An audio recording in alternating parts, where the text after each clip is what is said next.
Welcome to the Conservative Party of Canada's leadership debate. This is the second of our official debates and will be entirely in English. Our first debate, an all-French debate, took place here last night. I'm Lisa Raitt, and I'm joined by Dan Nolan. We are the co-chairs of the Leadership Election Organizing Committee and moderators for both official debates. Dan took the lead last night, and tonight I'm in charge. We're broadcasting live to you from Toronto. All right, let's begin. This is how the night will unfold. We will start with candidates providing opening remarks in an order predetermined by a random draw held last week. Each candidate will have 60 seconds. Now, we asked Canadians to submit video questions on any topic, and we received over 1,000 entries. Dan and I, as moderators, chose a cross-section of these questions, and these will be used for this debate. The candidates were not provided the questions, but they were given the general themes to be discussed. Following opening remarks, this debate will have two sections. The first half will be a face-to-face format. Two candidates will debate each other one-on-one. A new video question will be played for each face-to-face segment, and those two candidates will debate for 2 minutes after each one has had an opportunity to provide a short answer to the question. All candidates will be given the opportunity to debate each of their fellow candidates once. The second half of the debate will be video questions posed to all candidates. Each will have 2 minutes to answer the question. We will then open the floor to an all candidates debate for 5 minutes. The debate will be approximately 2 hours in length in order to provide all candidates a reasonable chance to speak to you, Conservative Party members, and all Canadians. Now, before we welcome the candidates, we want you to know that the Conservative Party has taken all precautions regarding the group gathering restrictions here in Toronto today. As such, we only have 10 people in this room, and you will see that the candidates are stationed at podiums that allow for the required physical distancing between them. And I would note that if we were in the 2017 leadership race with 14 candidates, we probably would have had to rent out Scotiabank Arena to accomplish this. And now we'd like to present to you the 2020 leadership candidates. Mr. Erin O'Toole. Mr. Peter MacKay. Mr. Derek Sloan. And Dr. Leslyn Lewis.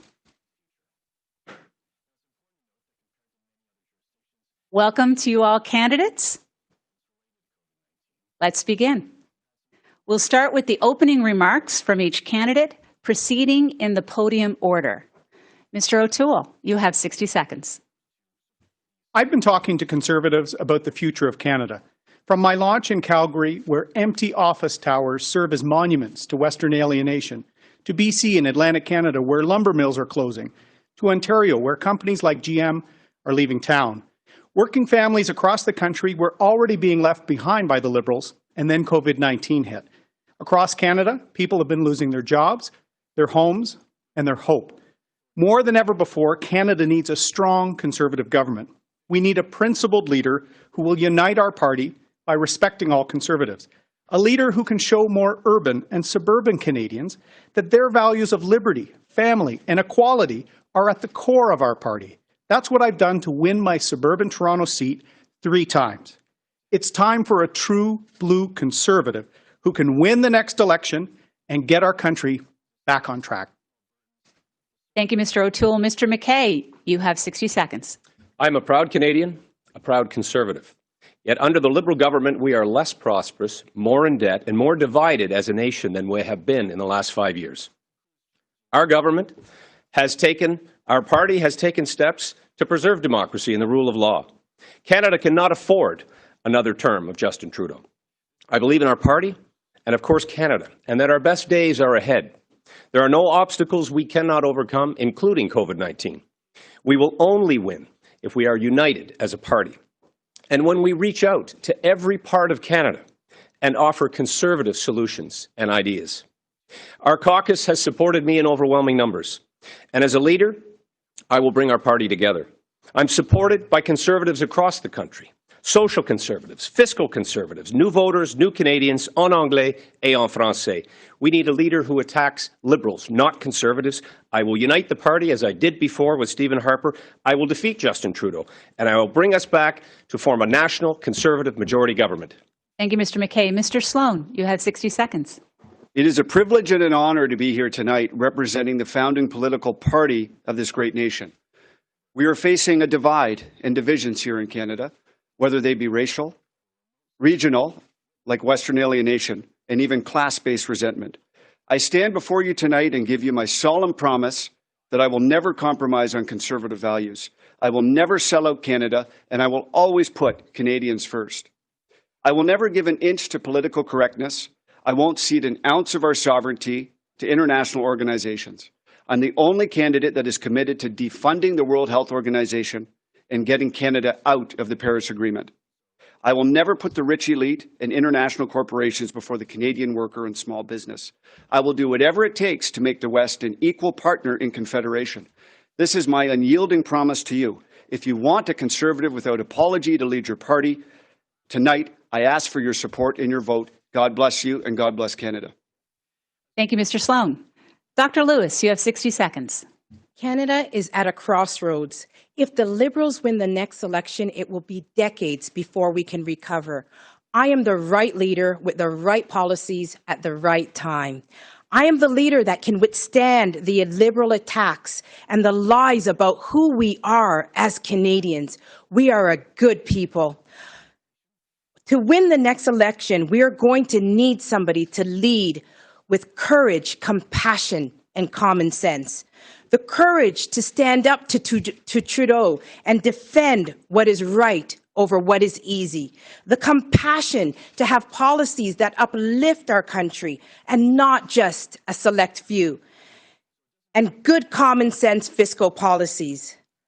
I ran my campaign based on these principles of courage, compassion, and common sense. And with your help and support, that is exactly how I will run this country and this nation. Thank you. Thank you very much, Doctor. Thank you, candidates. And now we will begin the face-to-face portion of the debate. Now, before we begin, we do have 4 candidates this evening who are all experienced in advocating within a set period of time, either in Parliament or before the courts. I also know that these candidates not only want their submissions to be heard by Canadians, but they'd also like to have their opponents' submissions heard by Canadians as well. So with that, if it becomes apparent to me that your message isn't getting through clearly, I will gently intervene and ask that you re-engage in a way that allows for the viewer to understand your points that are being made. You got it? Excellent. With the first question, it will be posed to Erin O'Toole and Peter MacKay. Hi, my name is Mona Patel. I am from Niagara Falls, and I am a proud legal gun owner. Hi, I'm Crystal Caputo. I'm from Niagara Falls, and I'm a French Catholic Serbian Canadian. Hi, my name is Jordan Williams. I'm from Niagara-on-the-Lake. I'm a proud LGBT entrepreneur. Hi, I'm Jackie Seaver. I'm a single mother of a university student from Niagara Falls. And our question today is, if elected leader, how do each of the candidates plan to show Canadians that the Conservative Party is inclusive in order to sway enough middle ground voters to win us a majority government? Thank you. Mr. O'Toole, please start us off. You have 30 seconds. Great question, Mona, Crystal, Jordan, and Jackie. That is exactly what I've been doing when I've won my seat in the GTA 3 times, bringing together people based on a conservative approach, liberty, opportunity for all. I would be our first leader from the GTA. I've done this in 3 elections. I will do it again. Prime Minister Trudeau has been attacking many Canadians in the suburbs and cities of the country. We need to unite them in our cause to take back Canada. Thank you very much, Mr. O'Toole. Mr. MacKay, please go ahead. 30 seconds. It is an excellent question, and unity has been at the core of my campaign. I've been a person who's dedicated much of my working life to this party. I helped with Stephen Harper and with thousands of Conservatives to bring the Conservative movement together. But to truly reach out to Canadians, we are going to have to modernize. We are going to have to present ideas, solutions, policies that are relevant in people's backyards and back pockets. And that's what I've been talking about. An 8-point jobs plan for Canada. Sensible, thoughtful policies that will improve people's lives. Not vanity projects, not dividing Canadians the way Justin Trudeau has, but getting things done for Canadians. And that's what's needed post-COVID-19. Thank you, Mr. MacKay. The floor is now open for 2 minutes, and we'll let Mr. O'Toole start. Thank you. I think our 4 questioners tonight reflect a good cross-section of Conservative aspirations for the future of our country. Our next leader needs to unite all Conservatives. All voices in our party are welcome. If we don't unite first as a party, how do we expect to bring people in the suburbs of Southern Ontario and the lower mainland of BC, first and second generation Canadians, to join our mission for a more competitive Canada, a more free, more opportunity? We have to reach out by uniting our party first. Mr. MacKay started this campaign by dividing the party. We have to unite. That is what I will bring as leader. I also have experience winning where we need to win in the Greater Toronto Area, and my experience in the private sector and uniform makes sure I will roll up our sleeves, rebuild Canada and our place in the world. Thank you, Mr. O'Toole. Mr. MacKay. Of course, I've only focused on bringing Conservatives together. That's what I've done since my earliest days back in 1997 when I first left the prosecutor's office to join the Conservative Party in that election. And I've worked with Stephen Harper, I've worked with social conservatives, fiscal conservatives, across the spectrum. In fact, I don't speak of true blue, I speak of everyone when I speak of the Conservative Party. No hyphenated Conservatives. Let's all get behind a Conservative plan and a leader who can win. I come from Atlantic Canada. I've been living here in the GTA with my family. I've worked and lived in many parts of Canada. And what I hear often is that we need to get the party together in order to keep the country together. It's that serious. We need to ensure that we're going to be united as a movement, and I can lead now as I have in the past. Justin and it's Trudeau not just about being in the House of Commons. It's about Mr. O'Toole. I'm going to let Mr. O'Toole go, and then you. Justin Trudeau has been suppressing democracy. He's spending $250 billion. There's no accountability. We know with the Liberals what happens: corruption. Parliament will reconvene in September. I will be a leader to hold them to account. Okay. Last 10 seconds to Mr. MacKay. Win in Southern Ontario and in BC. And I remember being in the party. House of Commons when the entire sponsorship scandal broke, and we pushed on the government to be accountable. And we need to do that again when we have a parliament again, which Mr. Trudeau has shut down, unfortunately. Thank you, Mr. MacKay. The second question will be posed to Mr. Sloan and Dr. Lewis. Hello, candidates. My name is Joseph, and I live in the riding of Milton. If elected leader, what will you do to ensure that social conservatives are able to play an active role in the future of the Conservative Party of Canada? Lovely riding of Milton. Mr. Sloan, please start us off. 30 seconds. Sure. Well, social conservative issues are policy that affect families, seniors, and children. And we can't be afraid to address values. The Liberals are so radically far to the left in their ideas when it comes to conversion therapy and abortion that we can gain ground on these ideas. Many new Canadians are social conservatives. They don't believe that there's 72 or 102 genders. They don't want their kids to be confused. And remember, Stephen Harper, when he cut funding for foreign abortions, we won a majority after that. When Doug Ford campaigned against the sex ed curriculum, we won here in Ontario. So we can take principled stances and we can win. Thank you, Mr. Sloan. Dr. Lewis.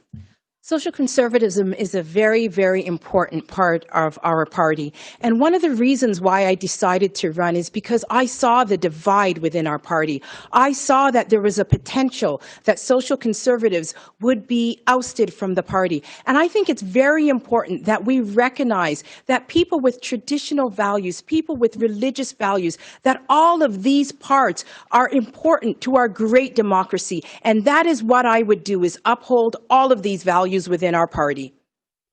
Thank you, Dr. Lewis. Now the floor is open for 2 minutes. Mr. Sloan, if you could begin. Well, I don't think we're going to be arguing too much here, Leslyn, but I think it's important to recognize that there is a lot of agreement within the party. Behind the scenes, even my two friends over here, Peter MacKay and Erin O'Toole, would agree with me that it's not right that Canada doesn't have any laws when it comes to abortion, for instance. It is out of whack. It's out of whack with other developed nations. It's out of whack with most of the developed world. And, you know, we can kid ourselves and say, well, you know, if we talk about that, we're going to lose. Everything the Liberals campaign on is divisive. We can't ignore division. We Dr. don't go Lewis? looking for it. I'm sorry. Social conservatism has a wide perspective, wide variety of people. My platform is based on 4 pillars: upholding parental authority, upholding democratic rights, compassion for the vulnerable, fiscal responsibility. Parents have the right to govern their children and to raise their children in accordance with their values. And the cornerstone is, the family is the cornerstone and the bedrock of our society. I believe that we should even have a parental rights bill so that parents can uphold the rights of their children across this country, even in our school systems. This is such... Yeah, sure. Thank you. Yeah, thank you, Leslyn. You know, and there's so many ways the Liberals have gone just so far to the left. And a good example of that is Bill C-8. And this is a bill that will take a parent and potentially jail them if they want to get their child who's experiencing gender dysphoria, gender-affirming counseling. I mean, these are things that... you know, kids go through a lot of different things, and we know that most kids that go through gender dysphoria will grow out of it. We shouldn't be last 10 seconds to Dr. Lewis for kids. Go ahead, Dr. Lewis. But the issue is that it's still parental authority, that a parent could be jailed, or even a pastor could be jailed for having these normal discussions with children. We should allow children to just be children. Thank you very much. I appreciate that. We're going to move on to question number 3. Hello, my name is Michelle, and I'm from Hamilton East Stony Creek. My question for the candidates is, how can we develop our environmental stewardship while economically developing our oil, gas, and natural resources? Thank you for letting me ask this question. Have a good day. Dr. Lewis, over to you for 30 seconds, please. My plan is to develop our natural resources in an environmentally sustainable manner, and I have 4 policies to do that. The first is to incentivize corporations, then to bring in balanced regulation, and also to clean up the orphan wells, and also to adopt a national environmental policy. My policy is to make sure that all Canadians have clean air, clean water, and live on uncontaminated soil. Thank you, Dr. Lewis. Mr. O'Toole. This is a great question. We have to have the right balance. Let me be clear. I will kill the carbon tax, get pipelines built, and win the next election with a real environmental plan. These are 3 things that Mr. MacKay cannot do. Justin Trudeau is making us less competitive, and he's dictating an Ottawa knows best approach to the provinces. What Premier Kenney or Premier Ford is doing to lower emissions, we should respect and support.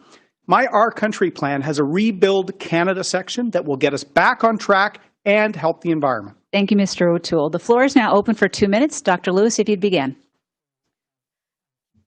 My policy incentivizes companies to develop innovative technologies, and these technologies will uplift our environment and our economy simultaneously.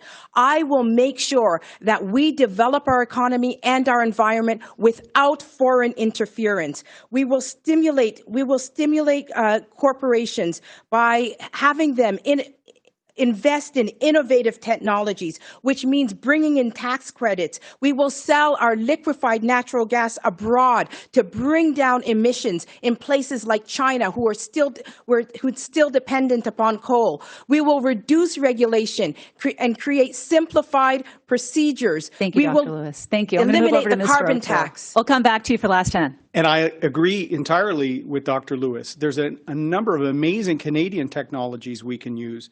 Nuclear power, carbon capture and sequestration. Our LNG can shift coal emissions overseas. So I support that. There are 70,000 jobs in nuclear alone. I've been a supporter of that since I was first elected. I also have proposed a Strategic National Pipelines Act that will make Cabinet the decision maker so that projects can get going. Justin Trudeau has taken an ideological approach. He killed Energy East. He killed Northern Gateway, a pipeline one-third owned by Indigenous Canadians, and then he had to buy the remaining pipeline. We need to make it a cabinet decision, and a Prime Minister, I will show the country that pipelines are in the national interest from Newfoundland and Labrador to British Columbia. Thank you, Mr. O'Toole. Dr. Lewis? I will make sure that we have enabling legislation. We have had legislation that has targeted provinces like Alberta. Bill C-68, Bill C-48, and Bill C-69 has eliminated our oil and gas sector. Thank you very much. We will move on to the fourth question, which will be posed to Mr. MacKay and to Mr. Sloan. Hi, I'm Sierra Bird, and I'm the Conservative Party candidate of record for Churchill, Kuwait, Nagaski. The Liberals have done nothing to help Indigenous people over the last 5 years. That is why it is imperative that the next leader of our party has the ability to build strong and trusting relationships with Indigenous Canadians. As leader and Prime Minister, what would your plan be to tackle issues such as clean drinking water, rural connectivity, and mental health services? Thank you. Mr. MacKay, we'll begin with you. Sir, thank you. First thing, we'd like you to run again. And that's also something that we need to do is include people in every institution, in every part of the country. There should be no barriers. And that is particularly true of the largest and fastest growing population in Canada, which is our First Nations. Yes, we need to ensure clean water on reserve and off reserve. We need to ensure that people have basic rights to opportunity, basic rights to work.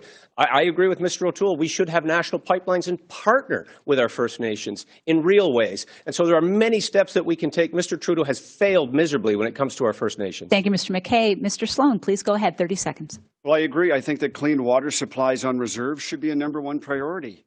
I also believe that bringing an end to these boil water advisories needs to be at the top of our list. Another thing that I think we need to do is there were some laws that were controversial that Stephen Harper brought in, the Transparency Act that he brought in. The Transparency Act, where we see where money is going, helps more money get to where it needs to go on the bans, and that is also a priority for me. And I'll just leave it at that for now. My time's almost up. Thank you very much, Mr. Sloan. The floor is open for 2 minutes. Mr. MacKay, please go ahead. I think working in real partnership and working towards reconciliation, which goes on. I'm proud of the work that we did as a government, where we worked to raise the rights of property rights for women on reserve, our First Nations. We worked to bring about transparency, as Mr. Sloan said. That was an important part of ensuring that programs were working. I was proud of the work that we did on the Victims' Bill of Rights, to address issues on reserve of violence and education. It means, of course, working directly with First Nations and listening to them, hearing their thoughts, their input, and their progress and dreams and aspirations. It is a priority for us as a country to move forward on this file. It is an important engagement that we need to continue in meaningful ways that get results. Mr. Yes Sloan. to water, yes to jobs. Mr. Sloan. We also need to make a clear path for resource development that will benefit reserves.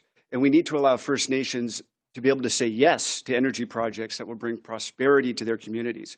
And so that's why I'm against the United Nations Declaration on the Rights of Indigenous People. I think that it will add additional complexity to approving these projects. And these projects bring the lifeblood of money and jobs into these communities. Justice and accountability and transparency are things that we all want in our life. As proof that the failure of this government, we saw the blockades. We want to see projects, meaningful projects that include and offer the opportunities to our First Nations. Having a First Nations Transparency Act helps in that pursuit. I've reached out to members of the First Nations community. I had 2 communities in my constituency in Nova Scotia, and we saw the progress that can be made on real projects that matter, that lift up the entire First Nations people. The UNDRIP, the United Nations Declaration on the Rights of Indigenous People, it does not respect provincial authority. And we saw its principles at play with the Coastal GasLink blockage in northern BC. This is what we will see over and over again if we enact legislation based on that document into law. And I will always fight against it, and I hope Mr. MacKay would as well. Our First Nations Rangers program is a perfect example of the incredible contributions made to this country by our First Nations. I would like to see that program enhanced. Thank you very much, Mr. MacKay. The 5th question will be posed to Mr. O'Toole and Mr. Sloan. Hi, Conservative candidates. My name is Danju. I'm from Calgary. My question to you is, what is your plan to bring back supply chain to Canada? How do you want to create jobs for our young generation? Mr. O'Toole, please start us off. 30 seconds. Thank you very much, Danju, for the question. Justin Trudeau was late on our border and late with the economic response. And we've seen just how far behind Canada's been. No wonder he's suppressing Parliament. He doesn't want his record examined. In my Our Country platform, I have a detailed program on being self-sufficient in PPE, in critical security supplies, in food security. We need to make sure that we also have free trade amongst free countries and address the Communist Party of China. Thank you, Mr. O'Toole. Mr. Sloan. COVID-19 has highlighted the importance of Canada having a reliable and trustworthy supply chain for our personal protective equipment and our ICU ventilators and other important things that we need. It also highlights a broader issue of how can we make more things in Canada? How can we rely less on the Communist Party of China? And how can we enhance our own industries here in Canada? So yes, I would absolutely be in favor of bringing our critical supply chains back to Canada. But beyond that, we need to do more manufacturing, and made in Canada is always best for Canada. The floor is open for 2 minutes. Mr. O'Toole, please. Thank you. Justin Trudeau is losing UN bids, upsetting our allies around the country, and we're not at the table. The UK, Australia, and New Zealand are forging a free trade pact. I've been advocating for CANZUK for many years. This would allow free trade amongst our allies, amongst free countries.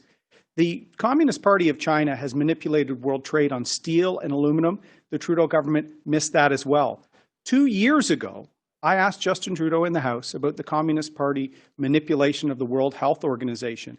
The Trudeau government's left Canada unprepared. We need to get serious, work with our allies, and be more self-reliant, self-sufficient. I worked on trade in the private sector, in the Harper government. I'm ready to do this.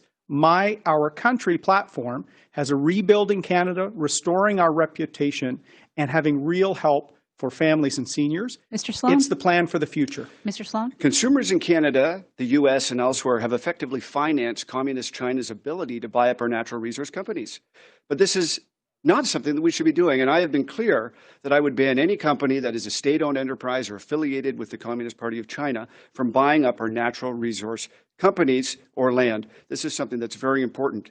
And also, we have companies that have set up factories in China and are stealing our intellectual property here in Canada. And these are very important issues. And on that note, the Chinese state enterprise Huawei got its start in Canada under Mr. MacKay's watch. They started when he was in head of the Canadian Securities Agency.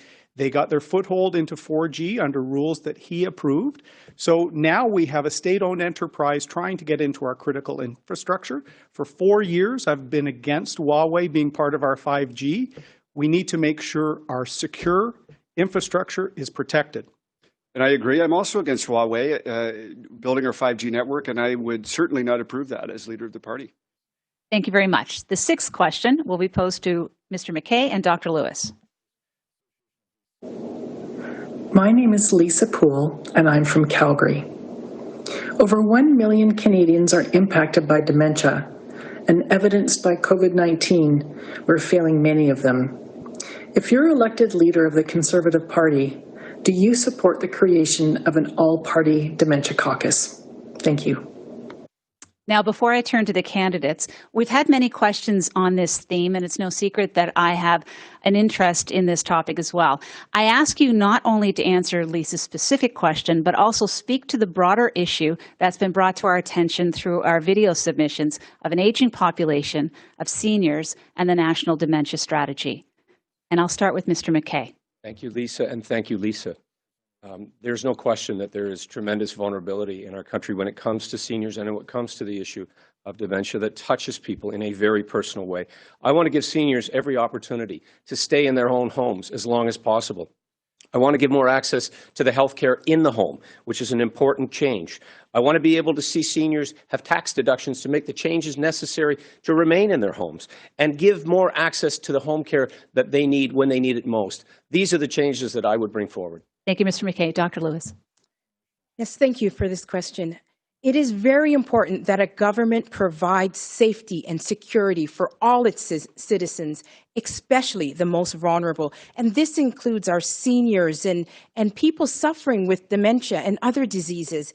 In the recent times, we've seen what has happened to seniors, and we've seen the substandard conditions that they've been living under, and it's just heartbreaking. I would dedicate policies to making sure that seniors and people living with disabilities are respected. Thank you, Dr. Lewis. Now we'll open it up to the floor for 2 minutes. I Mr. very MacKay. much associate with what Dr. Lewis has said in terms of the respect that should be afforded to the people who have contributed so much to this country. And I would go about that by enhancing the disability tax credit as one method to do so. And this, of course, all has to be coordinated through our provinces with their responsibility for health care.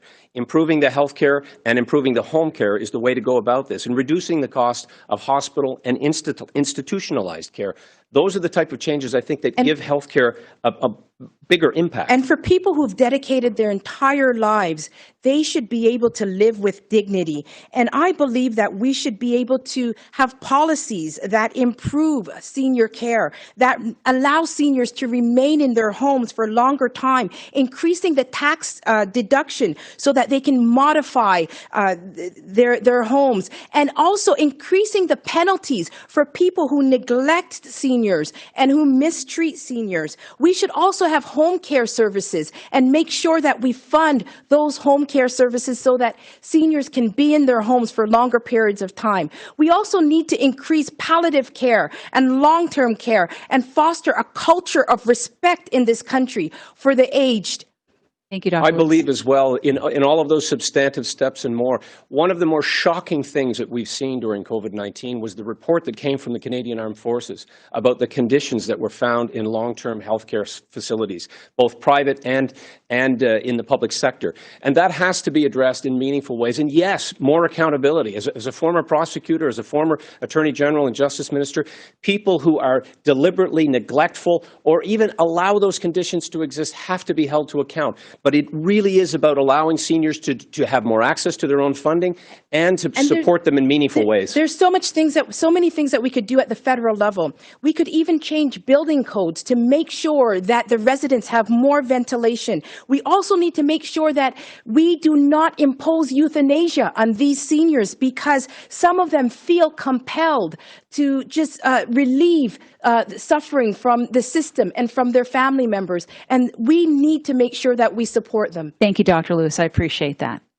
And that concludes the face-to-face section of our debate. Thank you, all candidates. And at this point, we're going to turn to the second half of the debate, where all the candidates will be given the opportunity to address each question posed. And you will have 2 minutes to initially address it, and after that will be a 5-minute period of spirited yet civil debate. Question 7. Hi, my name is Max, and today I want you to explain why you want to be the Prime Minister of Canada. Thank you very much, Max. We appreciate the question. Mr. O'Toole, please go ahead. Tell Max why you want to be Prime Minister.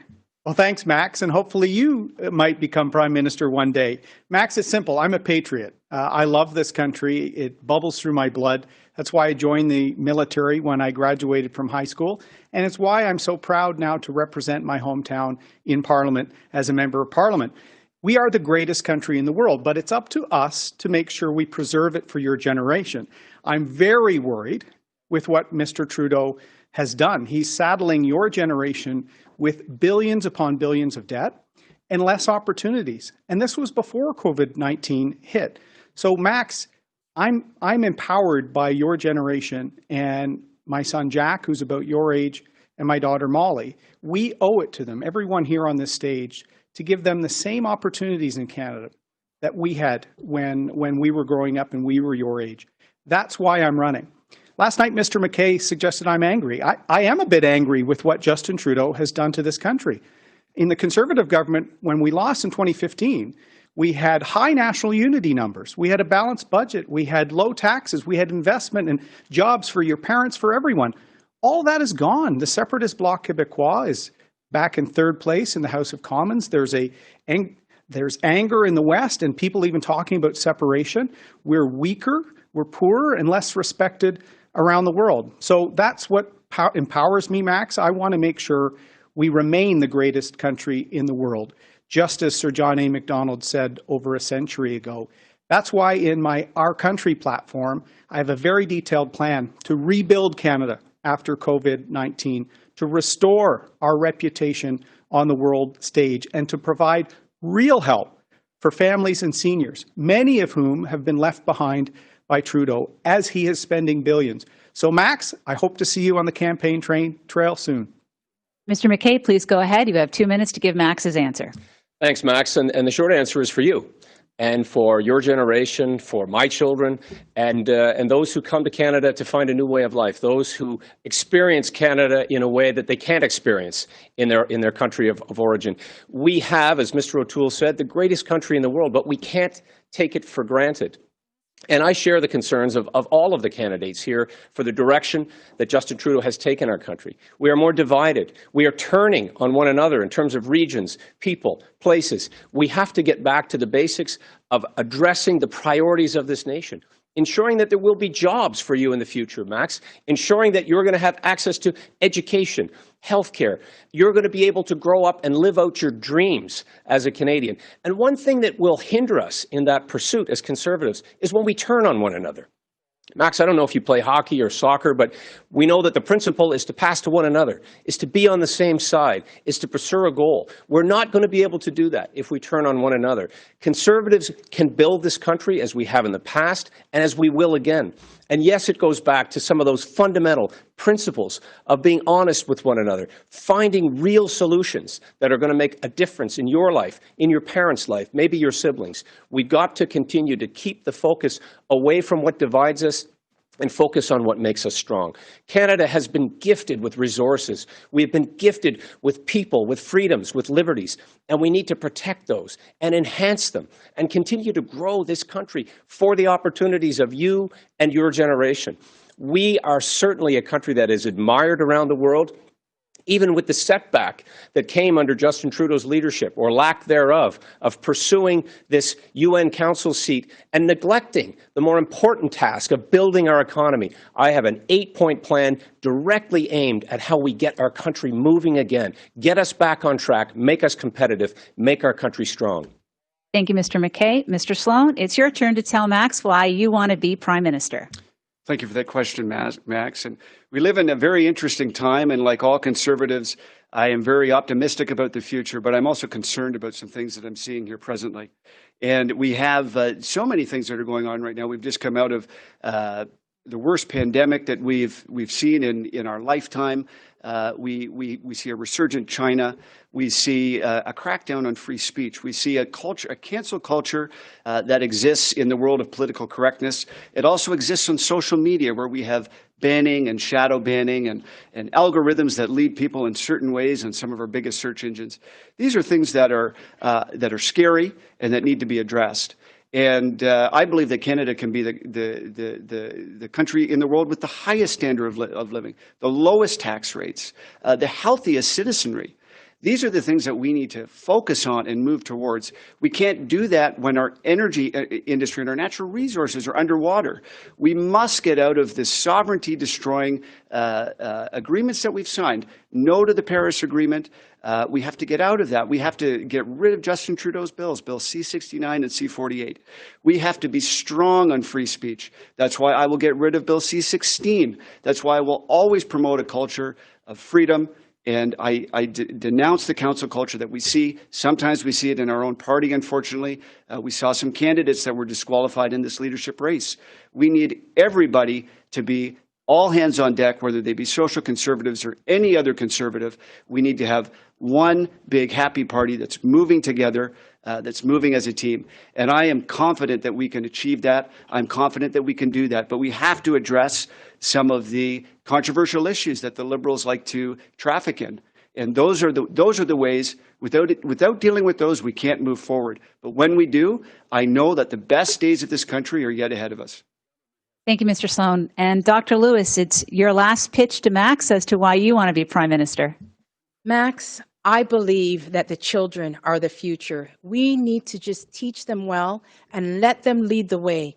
I want to be Prime Minister because I want the country that I grew up in to be here for my children. And I was very concerned in the last few years, the last 5 years, I've seen this country take a turn. I've seen the diminishment of the Canadian dream, Max, and I want that dream for you. I want you to have a future that I had, Max. I am proud to be a Canadian. Max, I'm concerned when I see people telling Canadians that they should not be proud. I want you to be proud of your country, Max. Max, the fabric of our nation is just being torn apart. And even provinces are threatening to leave our great confederation. Debt is piling up. That debt you will be responsible for, Max. And I want to make sure that we take responsible steps so that you have a bright future, the same way that I have a bright future. And so that, Max, you could have the dream of one day standing here and one day potentially running to be the Prime Minister of this country. And in order for that to happen, Max, we need to make sure that we have strong economic policies, that we care about our vulnerable, that we protect our children, that we maintain our environment, and that we create a strong future for children like yourself, Max, because you are our future, and your life and your progress and your health and your well-being is important to us. Thank you, Dr. Lewis. Candidates, you're being so good at keeping to time. We actually have a little bit of extra time, so we're going to have 7-minute debate, and I'm going to be a little bit more hands-off, and I'll let you have a little bit more room to have pointed discussions with each other on the topic of why you want to be Prime Minister. So with that, I'm going to start off with Mr. O'Toole and let it go. Thank you very much, Max. A few weeks ago, I was in the House of Commons and I asked the government to give some support to seniors, a one-time boost to the old age security. And then a few weeks later, they did that. Seniors had been struggling in COVID-19 like many Canadians have. It shows, Max, why an opposition is so important and why I'm so proud of my colleagues in the trenches holding the government to account. In fact, we fixed the wage subsidy and certain things to save jobs. Maybe your mom or dad's job, we made sure it was a higher amount. We were pushing for more support from small and medium-sized businesses.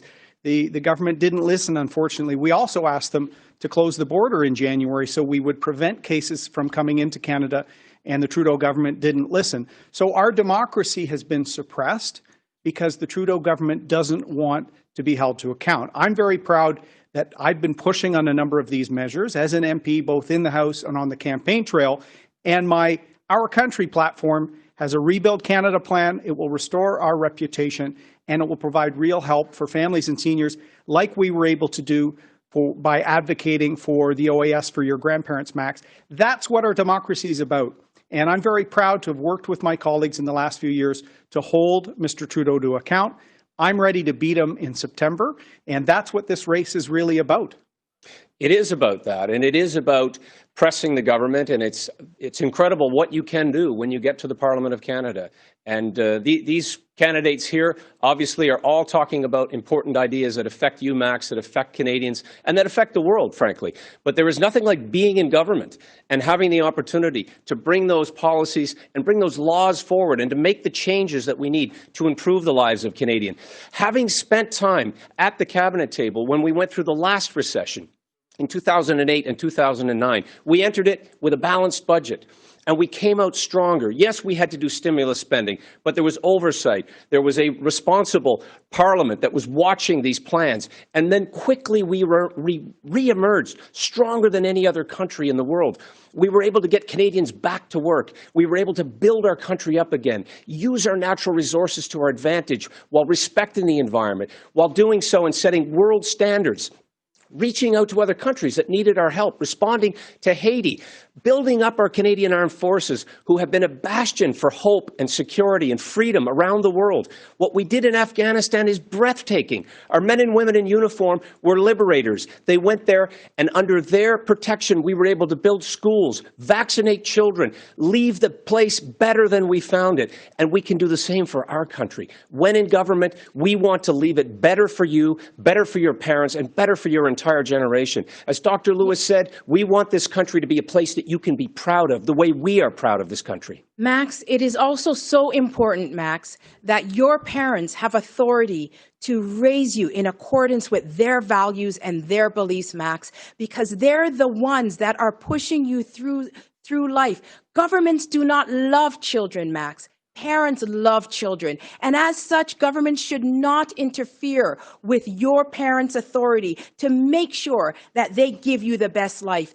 In addition, Max, we are seeing our democracy just being undermined, our democratic values. Max, I will uphold fundamental principles, your freedom of religion, your freedom of belief, your freedom of conscience, and your freedom of association. Max, I believe that as a government official, we are elected to serve you, Max, and I will make sure that we will always respect your rights. We also have to be compassionate because one day, Max, your parents are going to be elderly and they are going to be in a position where they may not be able to take care of themselves. And we have to value the contribution that they have made to our society. And we must take care of our vulnerable, including even the environment, Max, because the environment is something that we have to sustain for your generation and generations to come. I agree with you, Dr. Lewis, and I just would like to add that one thing that's important to me, Max, is the way in which we're selling out Canada piece by piece.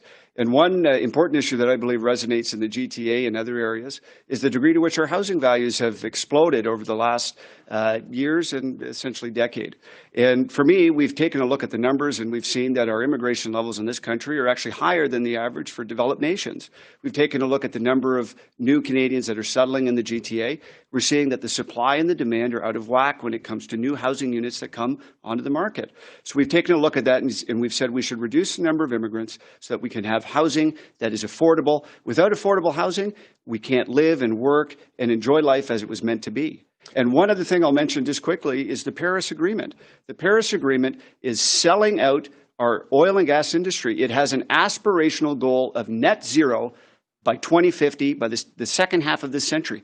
That means an aspirational goal of shutting down our energy sector. We cannot do that. And I ask these other candidates here tonight to agree with me. I'm very concerned about your generation being saddled with debt. I think it's irresponsible for government to saddle future generations with debt. And that's why, Max, it is very important for us to have strong fiscal policies. My policies will make sure that future generations like yourself are not indebted, Max, so that you have a fair opportunity and so that you can have the same chance to succeed that I've had to succeed, Max. And part of those chances, Max, will be technology and the jobs of the future. And you are part of a generation that will be the most educated, that will have the world in the palm of your hand. But that's also a challenge because there's vulnerabilities because of new technology. And we need to ensure that there is broadband internet available in every part of this country, every community. But we also need to be careful of the vulnerabilities that this creates.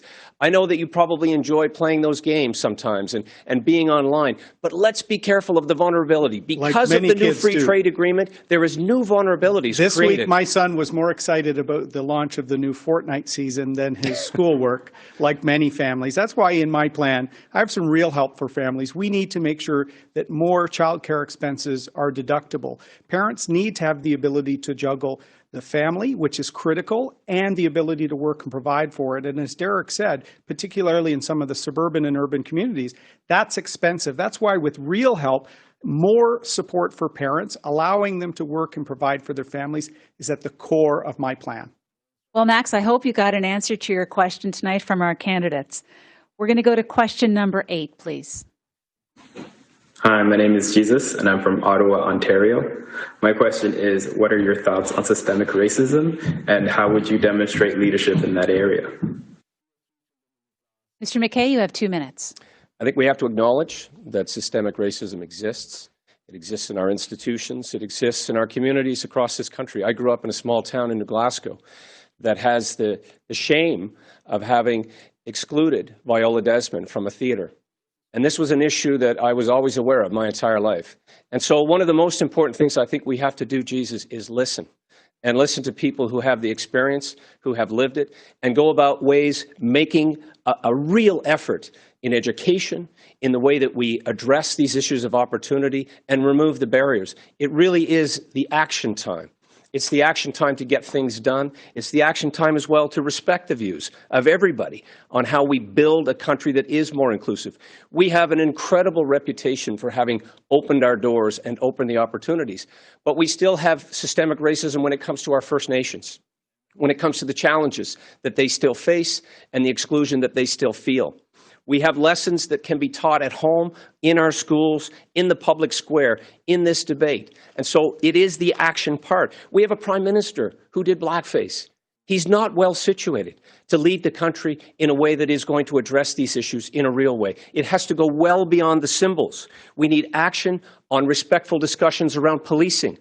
Having more members of our visible minority community, our cultural communities, represented in the institutions is what I believe will not only symbolize progress, but will bring about the progress. Because there will be greater discussion and decision-making in the halls of justice, in the halls of business, in the halls of government, and in our institutions. We have to continue to invest in ensuring that we have better mental health outcomes for those who also are discriminated against. We need to ensure that people are not subject to abuse because of their place of origin or because of their belief. There are many things that we can do and continue to do, and having an honest and sometimes awkward discussion is part of those steps.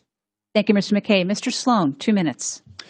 Canada has made mistakes in the past, but it is also an open country, it is a diverse country, and it always strives, in my view, to be the best that it can be. I believe that we do have problems with racism in Canada and that we have people who are racist in Canada, like many countries do, like all countries do. But I don't believe that we should call Canada a racist country. I believe that Canada is a beacon of light and liberty across this nation, and that we have many things that we can do to improve, but there's many things that we've done that other countries look up to us for. I'll raise an issue that I believe is important, and we do have a form of systemic racism in Canada, and it is the law Bill 21 that we have in Quebec. It is a violation of minority rights. It treats people who are observant, Jews and Sikhs and others, in a way differently than it does people who are not. I believe that's an issue, and I know that we don't like to talk about it. We feel that it will hurt us in Quebec, and I obviously respect provincial jurisdiction, but this bill is not right, and I'm against it. And I believe that there are other ways that we can work together to preserve Quebec's unique culture. And I call on the other candidates tonight to make a statement on this bill, as I believe it's important. Thank you. Thank you, Mr. Sloan. Dr. Lewis. Thank you. So racism and discrimination exists in every society, and unfortunately, Canada is no exception. But we have to distinguish between individual racism and systemic racism. Many people respond to the question of systemic racism by saying, I'm not a racist. That is individual racism. That shows evil intent. So systemic racism, we have to understand, is something very different.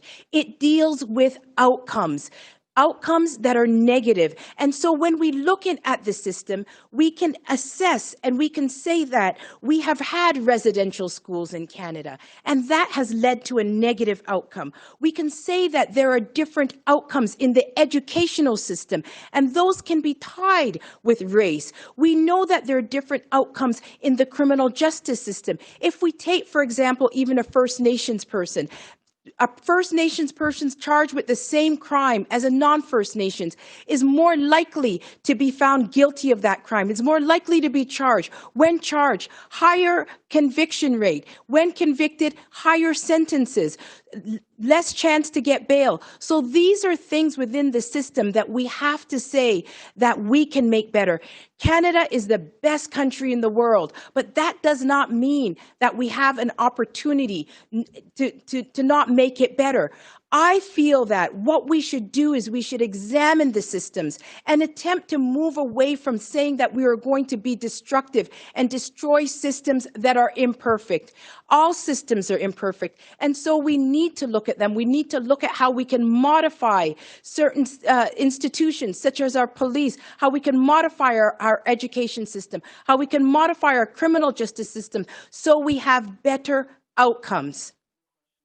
Thank you very much, Dr. Lewis. Over to you, Mr. O'Toole. Thank you, Jesus, for the question. It's an important one that many families have been having discussions about, including Rebecca, with our children. We live in the greatest country in the world. And as public officials, it's our commitment to make sure it lives up to the ideals that we want it to be. I think Conservatives are actually very well placed to be the champions for this approach, because Our inherent principles of rewarding hard work, respect for others, liberty, opportunity, those are at the core of who we are as Conservatives. They actually unite all parts of our movement. So we should unite behind a zero-tolerance approach to any form of racism, anti-Semitism, discrimination. We must make sure we show that we want merit and success to be the best, not the color of someone's skin, not where they've come from, how long they've been in Canada, their faith. We should really make sure we strive to be the Canada that we all know we are, but we need to be always striving to be better. Reconciliation is particularly important. I've said how Justin Trudeau will do symbolic gestures like taking a name of a father of Confederation off a building, but then he'll, on the next day, cancel a pipeline that dozens of Indigenous bands were planning on employment and wealth creation for their people. There was no consultation when he did that with Northern Gateway. What is reconciliation? It needs to be participation, collaboration in the opportunity that is Canada. That's what will happen. That's why, as a private sector lawyer, I volunteered some time on First Nation businesses and opportunities to make sure that reconciliation is a recommitment to our country. I served in the military, and I'll tell you, when someone has your back, you don't care what background they have. It's trust. Your brothers in arms. And that's the approach we should have as Canadians, supporting one another, striving to remain the best country in the world. Thank you, Mr. O'Toole. The floor is now open for 7 minutes. Candidates, we'll start it off with Mr. MacKay. I think the collaboration aspect of Jesus' question is what we need to come back to, and that is, how do we address some of the problems in our justice system, as Dr. Lewis discussed? How do we get to a place where we're able to have those frank discussions that Mr. O'Toole spoke of? I've had those discussions with my wife, who came to Canada as a child and has experienced racism in her life. We have to address these issues, though, in meaningful ways. The discussions are important. The listening is perhaps more important now than ever before. The saying of walking in somebody's shoes is something we have to be deeply thoughtful about and talk about with our children as well. But it is about stopping it and stamping it out and being intolerant of intolerance. We cannot allow this to exist in our institutions. And the police, quite frankly, have to be a big part of this discussion, because the police are tasked with enforcing our laws. The police are on that proverbial front line. But I do not believe that defunding our police is the answer. I do believe in, of course, support for our social services, making necessary investments in education, having those frank discussions. But our police, let's not forget, heroes like Heidi Stevenson in Nova Scotia, David Wynn in Alberta, they put their lives on the line, much like our armed forces personnel, our first responders who have been dealing with COVID-19. Defunding them has the exact opposite effect of what we need. We need to talk to them. We need to have education about when to use force and the proper exercise of authority. Those will make real differences, Jesus, in your community and in all communities. But we also have to make sure that we just don't engage in virtue signaling, because the Prime Minister took a knee, and he is the Prime Minister. So he has an ability to make substantive changes. Taking a knee is just a symbol. If he wants to do something about making this country a better place, he can do it. And so I think it's very, very important that we have realistic, real changes. And I don't believe that defunding the police is a realistic option, because these are individuals that run into danger when we're running away from it. And so we need to honor them, and we need to make sure that if there is something wrong with that institution, that we work together as a nation to make sure that we build it up instead of tearing it down. I agree with Dr. Lewis. It needs real action, and this is where, as public officials, as members of Parliament, we have a role to play to ensure that Canada does live up to the ideals that we want it to be, and real action as opposed to often the symbolism. I think many Canadians who'd watched Justin Trudeau's press conferences months after months after months about staying home, and then he chooses not to follow his own guidance for political reasons, even though the cause is important, is not leadership. He needs to show a substantive commitment to making sure that there's a level playing field, making sure that if there are some groups not represented, that there's opportunity for them to be represented. I saw that firsthand when I was serving in the military. There still needs to be a lot done with respect to gender as well. I saw that in the legal profession when I was there. Not enough women advancing to be partners at large law firms, other things. So I think there's many things we can do. And I agree with Dr. Lewis. It has to be action. You have to demonstrate a plan. It can't be one-time press-related events. It has to be a long-term commitment.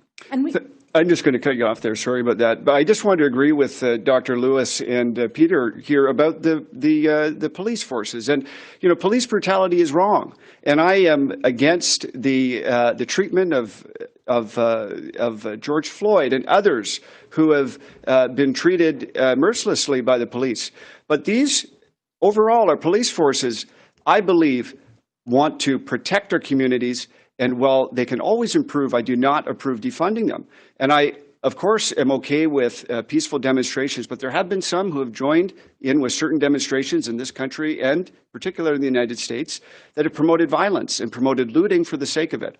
And I'm against this form of lawlessness. And for some of these organizations, like Antifa, I would declare them a terrorist organization for their promotion of lawlessness and anarchy.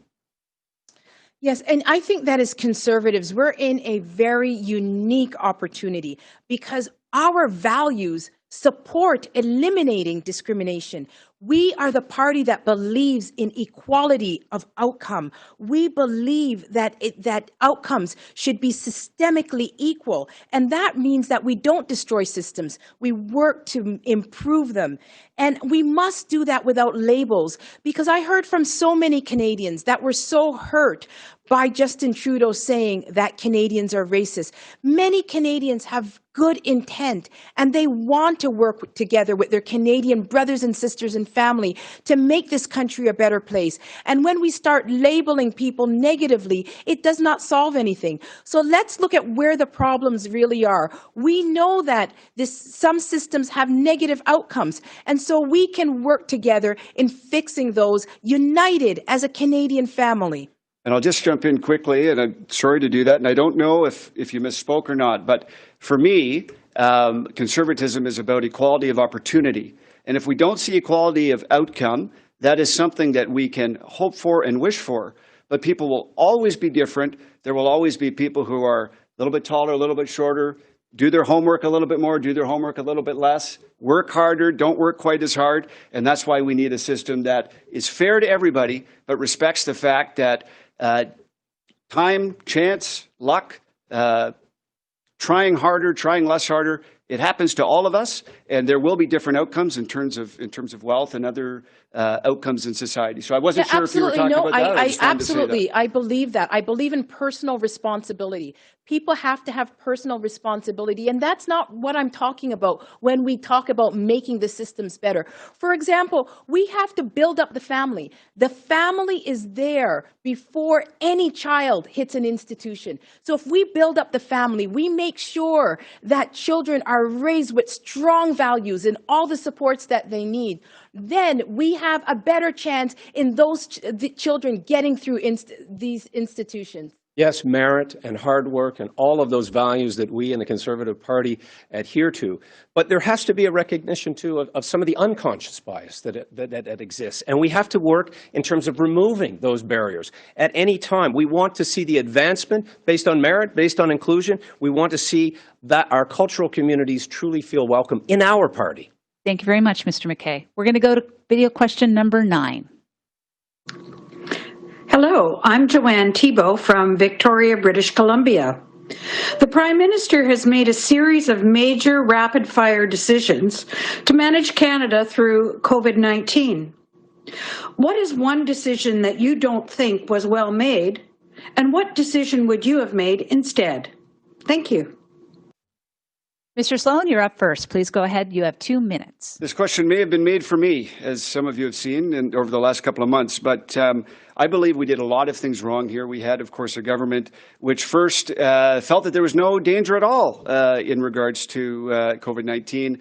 They listened to every single thing that the World Health Organization said, which we now know is compromised by Communist China. And I, of course, believe that we need to defund the World Health Organization completely.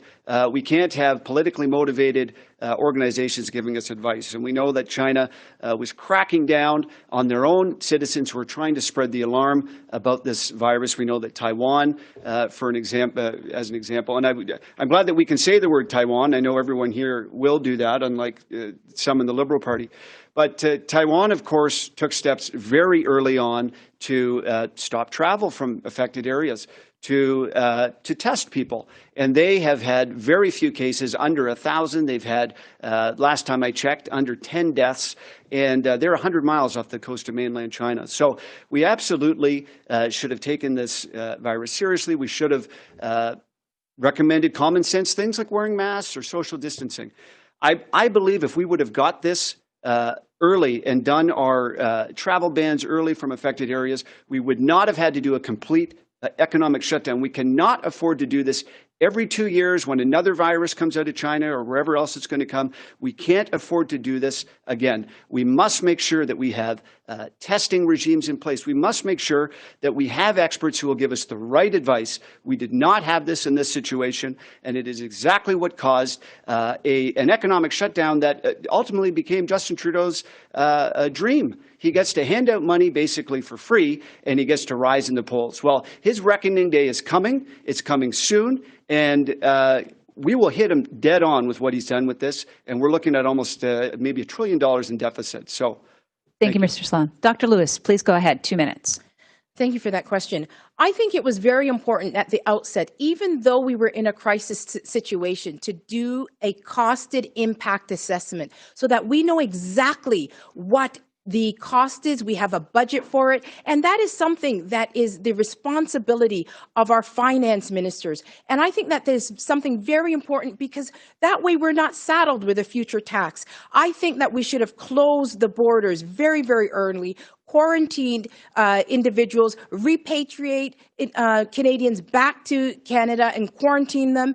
And we needed to rely on our own data and not the data that came out of China and the WHO. We also needed a better emergency preparedness strategy. And we need to make sure that we do that in the future, having key manufacturing sector to deal with our essential goods, such as our stockpiling of our supplies. They were very low. We want to make sure that we also close the border.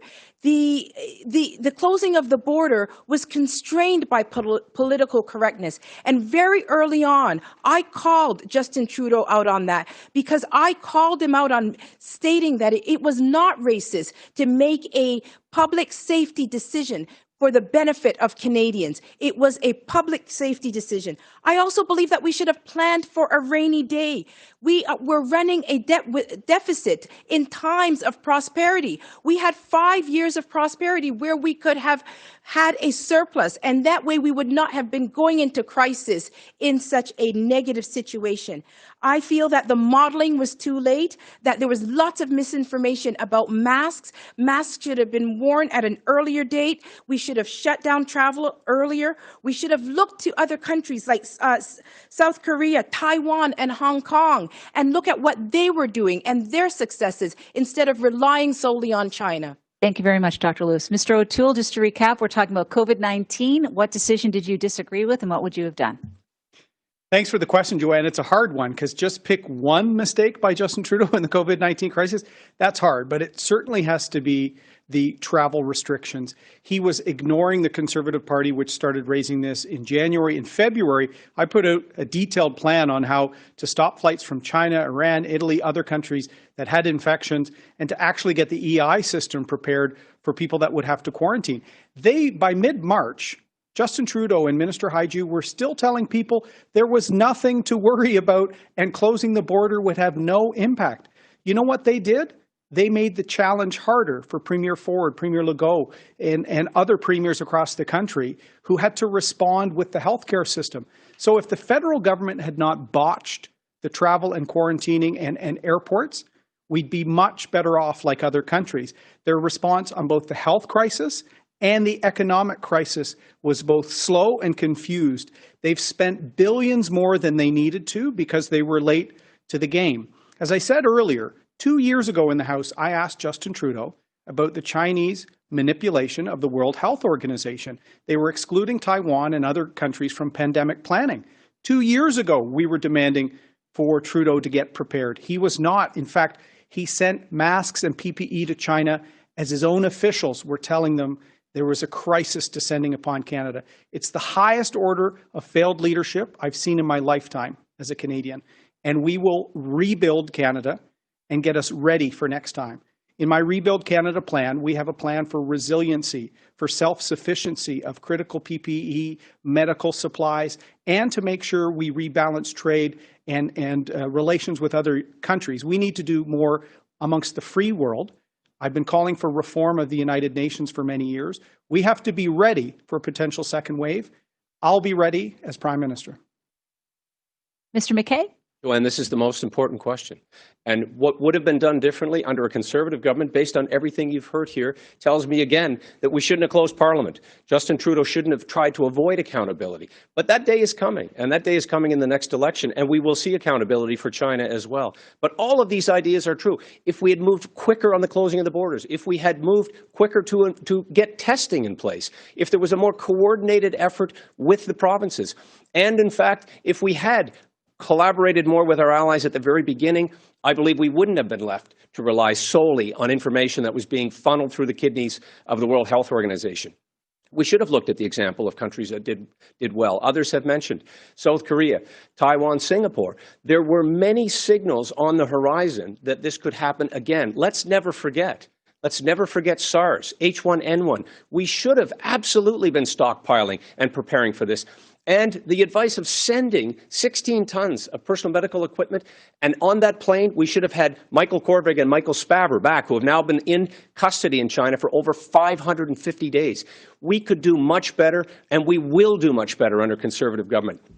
All of this advice, all of these ideas could have been fleshed out in Parliament. We could have had committees that allowed these ideas to be coming forward, to be discussed, to be rebutted, and to be debated. Those were the important times. And it was too late for much of the action that came. Yes, the indiscriminate spraying of money into the economy is much different than what we did, albeit in a different time in the recession of 08-09. We took thoughtful steps. We entered that period with a balanced budget, and we emerged stronger. We were able to get back to a balanced budget, which seems so long ago. But human health and economic health require an all-hands-on-deck approach now. And that's what you're seeing discussed in this debate. That's what you're seeing Conservatives come forward with. Thoughtful, forward-looking, and positive improvements to our system and to our country. Thank you, Mr. MacKay. The floor is now open for 7 minutes. Okay, well, thank you. I just want to add here, there's a lot of civil liberties issues that are at stake here as well. And one of the questions that I get most frequently from, literally this is the most frequent question I get from Conservative members across the country, is whether I support mandatory vaccines. And this is a question that we're seeing thrown around in different places. We're seeing Canada team up with a company in China that's affiliated with the Chinese military. I don't blame someone for being skeptical about that sort of alliance with a company in China, and I would never support mandatory vaccinations for Canadians. We also have issues with some legislators that want to track people's movements when they're not in quarantine. One other big issue that I have an issue with is social media censorship. And we see companies like YouTube saying, well, if you put out a video that disagrees with government advice on a pandemic, well, we're going to pull it down. Well, excuse me, we could have had videos advising wearing masks, advising travel bans pulled down because of our Liberal government's flip-flops. It is important that ideas can get out there. Public authorities can be wrong. Let me say that. The World Health Organization, other people of authority can be wrong. We believe that as Conservatives. We always must question the government. Now, does that mean that we need to believe all the different things that we hear? No, not necessarily. But it's a free society, and we cannot We cannot allow these social media companies to distort the truth. And we had great videos pointing out the origins of the virus and different types of things, even skeptical of different ways of counting that were pulled, and I'm against that, full stop. Sharing of information is absolutely important, and we can do so at the speed of light now. We have the capacity to share information, which is why we should have been looking for other sources, not relying solely on the World Health Organization. We have an opportunity as a country now to brace ourselves if there is a second wave. But it also means taking steps to improve our economy, to pay for the necessities that Canadians will need in the future, to open up the jobs, to get people off a government assistance program and back into the workforce, to take full advantage of the advantages that we enjoy in this country, our massive natural resource capacity. The world is going to need food and it's going to need energy. And we have ample of both. And we can take care of our own people and also provide those necessities of life in other parts of the world, which will help in so many other ways. It'll help with the environment. It'll help with human health, lowering greenhouse gas emissions, partnering with countries who need our help, who are relying on us. This is also part of our responsibility to try to stop the outbreak of these pandemics where and when we find them. We have been a country that has been at the forefront of being a generous, thoughtful nation. We should have Taiwan in the World Health Organization, not standing in their way. We should be effectively advocating at the United Nations, not pandering to them. And frankly, we don't have time to try to reform the United Nations, as suggested by Mr. O'Toole. We need to actually reform our economy, work in ways that we're going to be able to feed our people, employ our people, work together to make our country stronger now. I'm going to let Mr. O'Toole respond to the comment made Mr. about MacKay, him. I've been saying for 4 years you reform the United Nations by holding your money back. Other countries are starting to do that. I've seen UN failures on peacekeeping. We've had Canadian peacekeepers hurt mentally from UN corruption. Remember Rwanda. We've seen the World Health Organization corrupted. We've seen trading and scandals of corruption within the UN. The free countries of the world need to unite and say, we're no longer going to let the bad actors of the world run these institutions. We have to reform them. We've heard leadership from Australia on this, but Justin Trudeau was so obsessed with his vanity project for a Security Council seat that he put his own personal interest ahead of the national interest. So, Mr. MacKay, we need Canadian leadership now on the world stage. We need to restore our reputation. I've served our country overseas with our Navy and with our allies. Canadian leadership is needed to make these institutions better so they're not corrupt, so the world is ready next time. And I've demonstrated that leadership. We're going to go to Dr. Lewis. Speaking directly. Dr. Lewis. I believe that we have to look within. I believe that we should never again be in a situation where we are unprepared. That's why it's important for us to develop our manufacturing capacity. And we need an emergency preparedness strategy so that we're never found in this position again. We need to make sure that governments are responsible for our health and safety, and that they're in a position where we have confidence in their planning ability. We should not be caught off guard again. And we need to rediscover our manufacturing sector. And that's why we need to provide tax incentives for companies to be able to produce these essential equipment like respirators, like gloves, like masks. Those things should be produced within our country. And Dr. And Lewis, if we do not have those companies, we have to make sure that we have the enabling capacity. We're going to go to Mr. Sloan. It's going to Mr. Sloan and then Mr. O'Toole. And I'm glad you raised essential service, because I was thinking of one myself. I was so sick of the fact that there was hundreds of people in Walmart, people out demonstrating, and yet our churches were closed. Churches, I think we can all agree, should be an essential service, and we need to get our churches open so that we can get back to worshiping like before. Thank you. Mr. O'Toole. I agree with you, Dr. Lewis. We can also reform the World Trade Organization so that bad actors like China aren't dumping steel and aluminum and displacing good Canadian jobs in Hamilton, in Kitimat, BC, in the Saguenay region of Quebec. We should be partnering to have free trade amongst free countries. Mr. MacKay seems okay with the status quo, not demanding better from the WTO, not demanding better from the UN. This is why it's time for a next generation of true blue leadership to make these institutions better, hold people to account, and don't allow bad actors of the world to game them. Okay, That's Mr. what MacKay, happened with you the can respond. WHO. Well, we need thoughtful ideas, and you're seeing a lot of this tonight. And it happens for us as a party when we're able to not attack each other, but attack the Liberals and focus our attention on presenting ideas. I agree with Dr. Lewis's discussion around manufacturing, and we need to ensure that we're encouraging Canadians to buy Canadian, to move in the direction of traveling more in Canada, to embracing manufacturing. Yes, certainly our tax system needs to be reformed. It's been 50 years since we had meaningful tax reform. We need to bring government finances back under control, just as the way we did my when tax we were in reform government, proposal. as the way we used a deficit reduction plan. I didn't interrupt you, Mr. O'Toole. When we had meaningful deficit reduction action, and Ms. Raitt was there as well, we made changes that brought government spending back under control. That will be needed in a post-COVID-19 world. Thank you very much, Mr. MacKay. Dragging the moderator into the debate is not a smooth move, by the way. Candidates, we are now moving on to the 10th question, which you think is the last question, but we're throwing a little curveball at you tonight. There will be an 11th question, so don't put away your notes right away.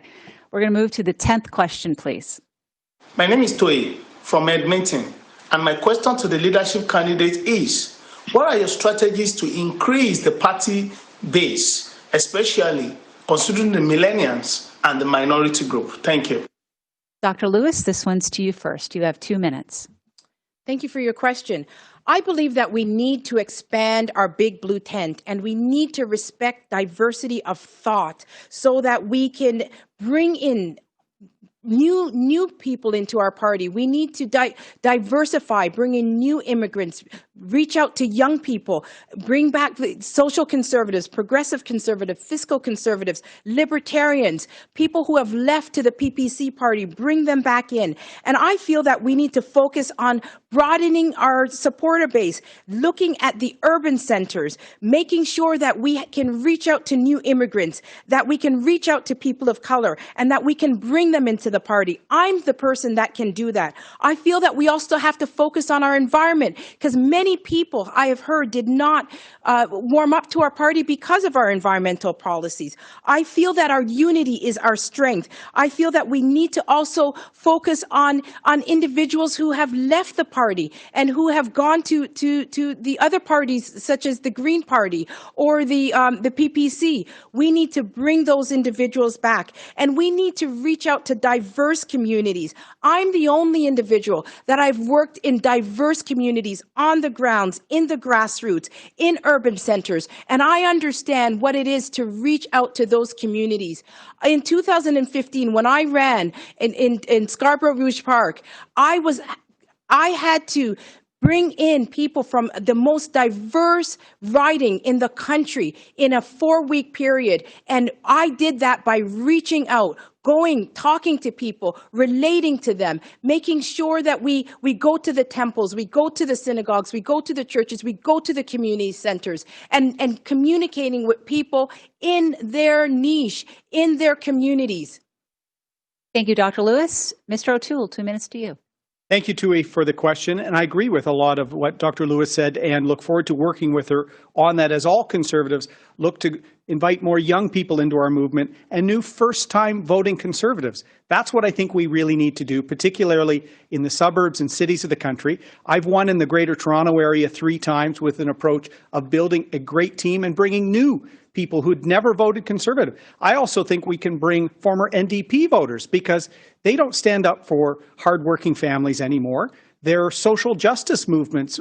NDP members were supporting the illegal blockades. So if you want to work and build this great country, you're welcome in our movement. Whether you've not voted for us before, whether you're a first-time voter, we have to reach out. I'm very proud that all the MPs under 40, or almost all of the MPs under 40 in our caucus are supporting me and this vision to build and reach out with the party. And I'll tell you, young people and a lot of Canadians are getting tired of a prime minister who's all about socks and selfies.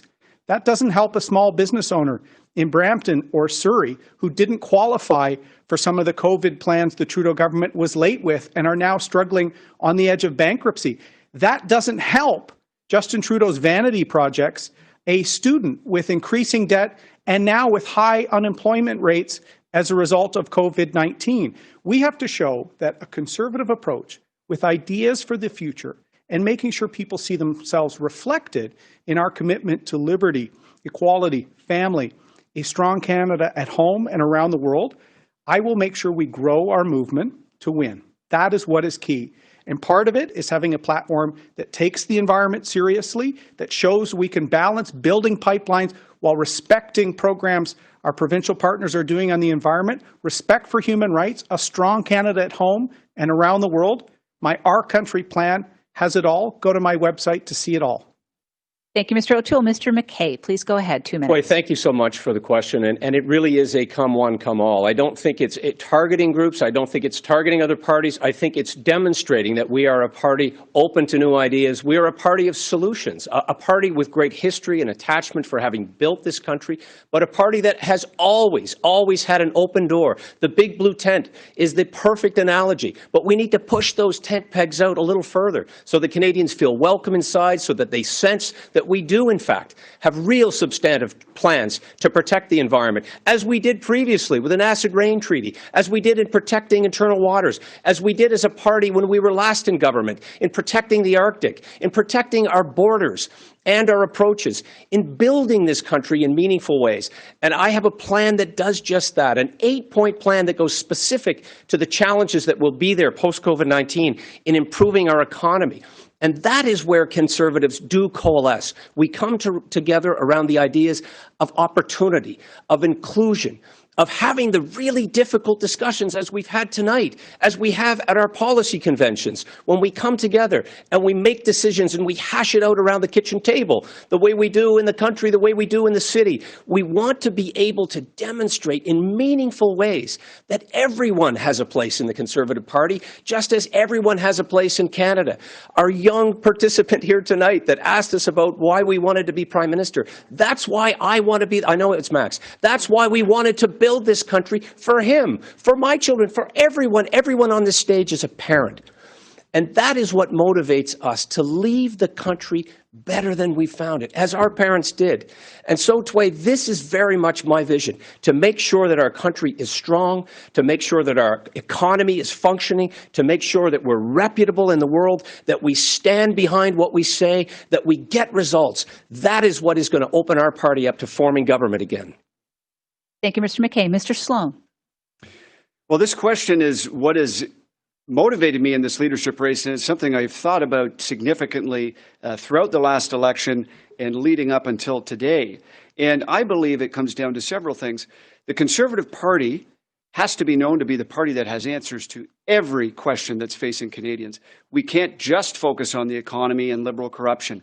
We need to have good Conservative answers to housing, to poverty, to drug addiction. Young people like to do things. They like to do good. And if we can have plans that address these things in a Conservative way, we don't need to borrow from the Liberals. We can have good Conservative ways to actually reach out and help the crises we're seeing in society, whether it's the opioid addiction, whether it's our housing crisis. We can have good Conservative answers to these.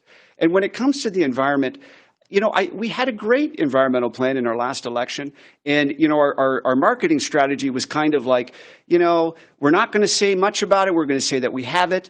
We need to distinguish our plan from the Liberal style of plan. Conservatives are not climate alarmists. Okay? We are good conservationists, and we need to say this is a great conservationist plan. It will actually help the environment. It is not going to deal with, you know, some random taxation scheme. It will actually be good for our environment. And that is how we can sell it. Free speech is a big seller for our younger generation. Look at Jordan Peterson. His opposition to Bill C-16, which I am also against, raised him into the stratosphere in terms of popularity with primarily young people. These are things that we should take seriously. Free speech in universities. I am behind a free speech plan in universities, and I would make funding contingent on rigid protection for free speech and free inquiry at our universities. And I've mentioned my social media plan. We're going to take them to task for banning people who may be conservative or have different ideas.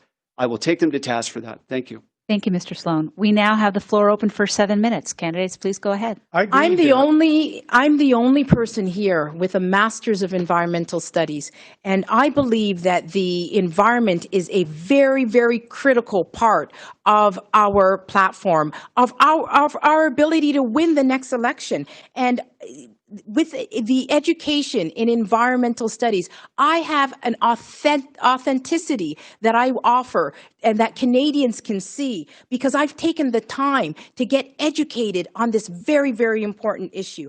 I also have private sector business experience, and I realize that the anti-business policies that this government has pushed over the last 5 years, it is turning off a lot of business owners. We know that small and medium-sized businesses employ over 80% of the Canadian population, and so we need strong business policies that promote the businesses. I agree with what Mr. MacKay said about we're all here as parents for our children. And the environment is critical for our children and for voters. If we want to win in the suburbs of Canada next time, we have to have a real plan. I'm the only one that has a detailed, real plan, and I will work and partner with the provinces like Premier Kenney, like Premier Ford. And it's been disappointing to see Mr. MacKay attack that. We need to collaborate. The provinces are closer to their own economies. We saw how the carbon tax was unconstitutional according to a court in Alberta. I've been against the carbon tax since I was elected. I worked for a private sector employer that is leaving Canada before I was in politics because of the carbon tax. There are no carbon prices for states that we compete against. So the Trudeau government has made us less competitive, particularly manufacturing here in Southern Ontario. So I'm totally against the carbon tax, but I will support provinces that have an approach to get emissions down by working with large emitters. Mr. MacKay has supported a large emitter program before. Now he doesn't.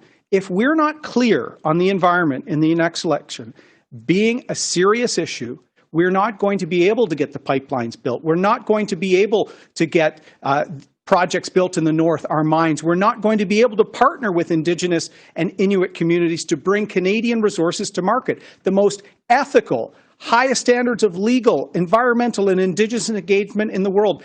Canadian resources should be the standard for the free world. Mr. MacKay, would you like to respond? Mr. MacKay is going to respond. Thank you, Lisa. Well, look, my plan not only involves environmental stewardship, which I think we all agree on, but also a plan to create jobs. It speaks of replacing coal as a source of energy. We have provinces, including my own in Nova Scotia, that still burn coal, and yet we're bringing energy into Canada, which is completely counterintuitive. We need to be making investments in carbon sequestration. We need to achieve further advancements in technology, but how do we pay for it? We pay for it by the export of clean, highly regulated, competitively priced oil and gas products that we can refine in New Brunswick and not have to bring it around the entire continent through the Panama Canal.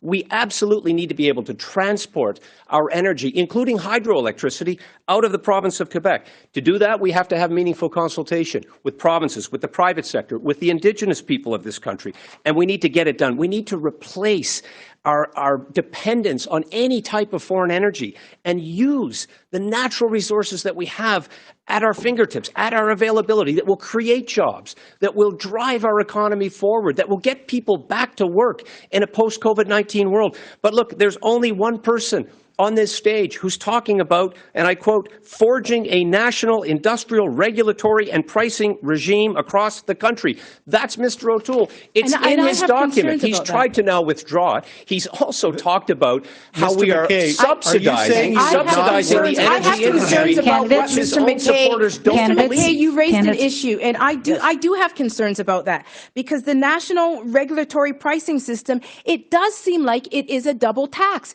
And in provinces like Alberta that is already paying a tax at the provincial level, this seems like an additional tax. I'm glad you asked that. I also have problems with your policy, because you have given a 100% capital cost allowance to the manufacturing sector. What about the oil and gas sector? Why haven't you given that same capital cost allowance to the oil and gas sector? Well, they are manufacturing, Dr. Lewis, and so of course they would be eligible as well. Mr. Dr. Lewis, I'm glad you've asked about this. My approach will respect provincial plans. I find it stunning that Mr. MacKay would suggest he would not support a plan put forward by Premier Kenney with respect to large emitters, or Premier Ford, where we're standing. That is exactly what you're suggesting, Mr. MacKay. I'm just going to jump in here. My approach to collaborate with provinces, they know their economies better than some bureaucrat in Ottawa. Except so we need to make Quebec without consultation, we have no federal carbon tax. Candidates are going to Mr. Sloan right now. Mr. Sloan. I'm going to just change the direction briefly here. We only have a couple minutes left. I just wanted to say we have to also address certain things that happen within the party as well. And, you know, one thing that I believe sends people away, especially young people from the party, is when they feel that somehow the game is fixed.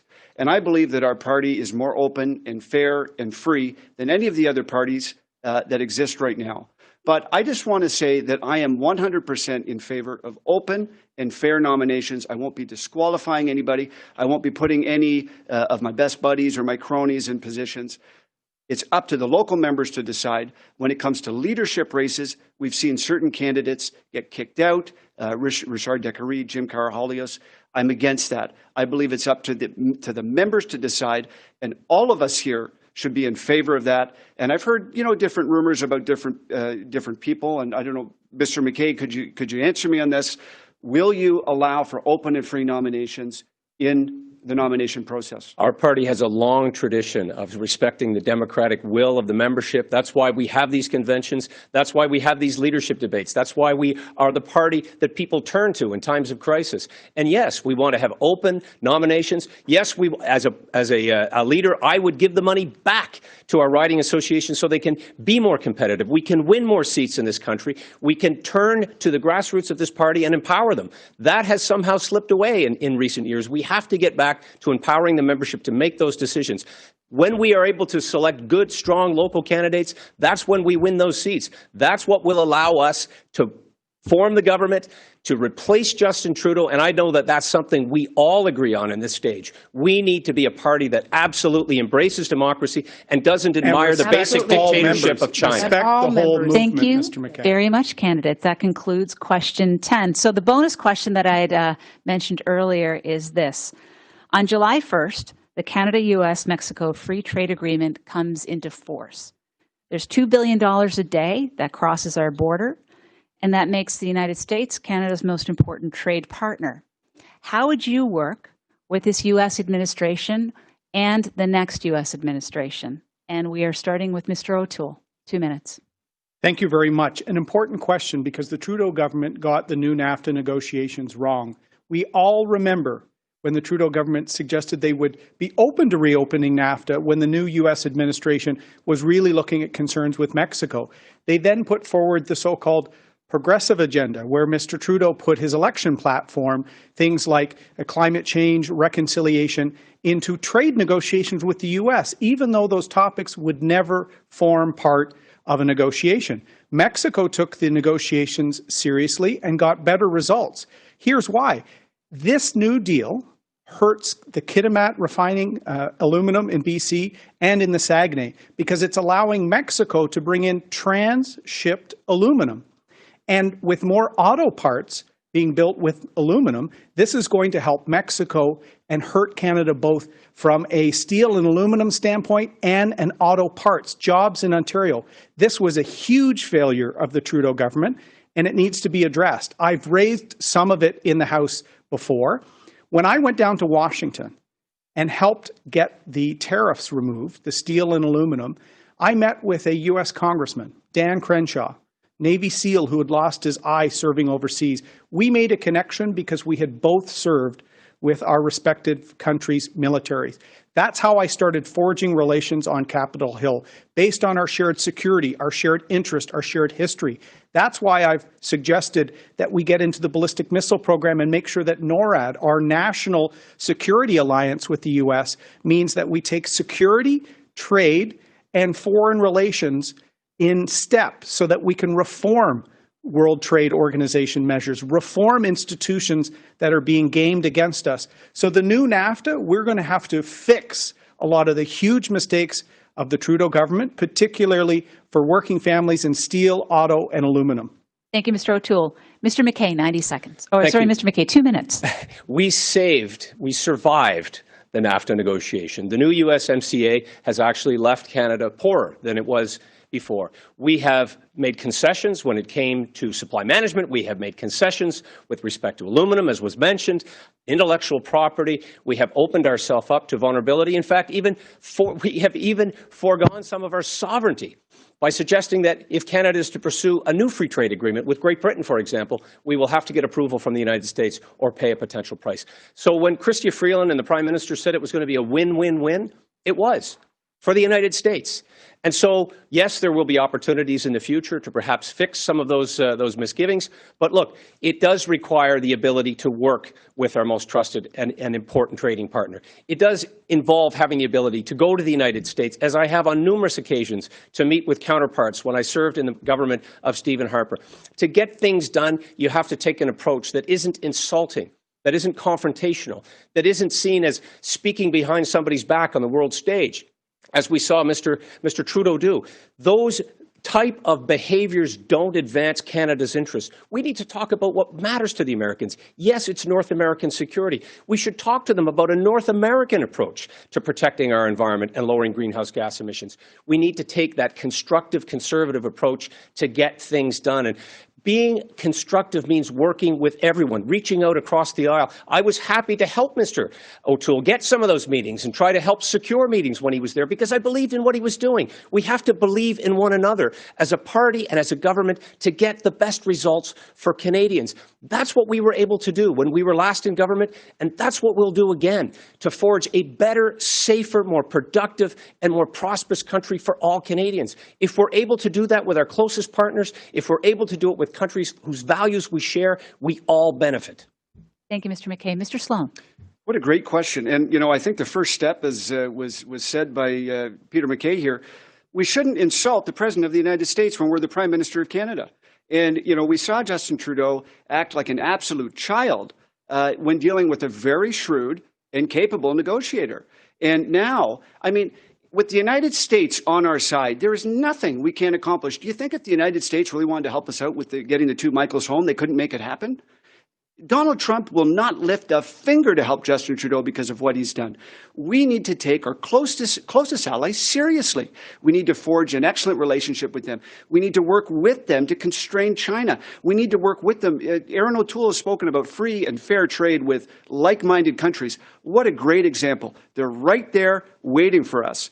We can deal with them to make many things happen. And another thing we need to do is we need to start pulling our weight when it comes to NATO. We need to up our military spending to our NATO commitments. And I will do that. I'll do it within 5 years.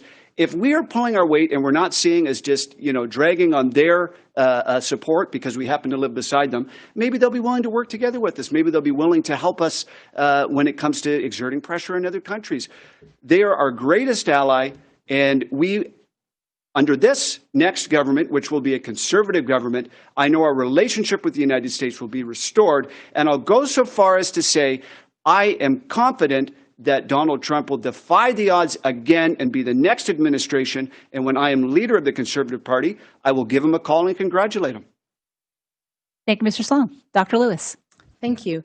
So I feel that good foreign policy begins at home. We need good, strong domestic policy. And so we need a good, strong national purpose and values. And that means we need to get our own house in order first. We have to look at the top threats to our national security. And that is, we have to look at our Canadian identity, our sovereignty, our economy, our fundamental democratic values, and our respect for in the international arena will improve. I also feel that we have to look at the unfair trade practices that we've seen, and we have transitioned from an amicable trade partner to an adversarial trade partner with many countries, and COVID has brought home that reality. Another reality that COVID has brought home is just that we cannot rely on any country, even our allies, because when it came to things such as respirators, which were essential, Mr. Trump decided that he was going to keep it for his own people. And that's a decision that he could make. But I never want to be placed in that decision again, where we are relying on our ally. We think that they will be there for us, and they fail us. And so what we need to do is we need to look at some of the U.S. protectionism mechanisms that they have in place, and we need to renegotiate our agreements on certain issues. And it doesn't matter who the president is, whether it's Donald Trump or someone else. We need to approach the President of the United States with respect, and we can build amicable trade relations and build bridges and restore the relationship with our best and strongest ally. Thank you, Dr. Lewis. 7 minutes now for open debate on Canada-U.S. relations. The Trudeau Liberals missed the boat on NAFTA, and they know that. Mexico got a better deal, so my new government, we will have to address the shortcomings in the NAFTA agreement. I worked on trade in the private sector and in government. We're also AWOL right now. The UK, Australia, and New Zealand, three of our closest allies, are talking about a free trade agreement. I've been talking about a CANZUC proposal with those countries to do more security partnership, exchanges with our military. I served alongside Kiwis, Australians, Brits. We need to do more with our closest allies. That is happening right now, and Justin Trudeau is AWOL, just coming off his failed UN bid. And this new NAFTA, Mr. MacKay, it doesn't restrict a trade agreement with a country like Great Britain or the UK.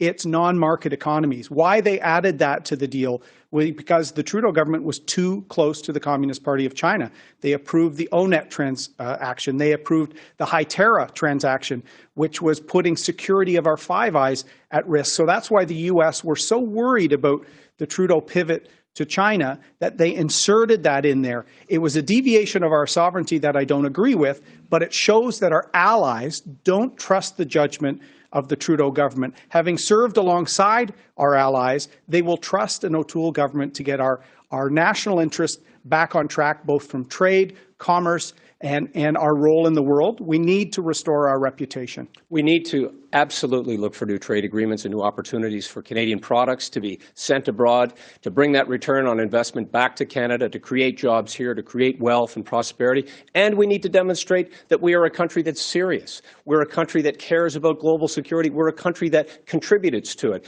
We are now number 20 out of 28 countries in NATO. We have seen our commitments decline when it comes to our military. We are at our lowest number of deployed Canadians in decades. And we're hearkening back to an era that was known as the Decade of Darkness by serving personnel. And yes, I congratulate Mr. O'Toole on his service. I served in a different way. I served our men and women in uniform as their defense minister for 6 years. I was proud to sit at NATO tables and to talk about how we were going to make contributions, to see our men and women do magnificent work as they did going to Haiti and responding to the emergency there, as they did in a very difficult mission in Afghanistan. And of course, we need to work with countries like the United States, but others as well.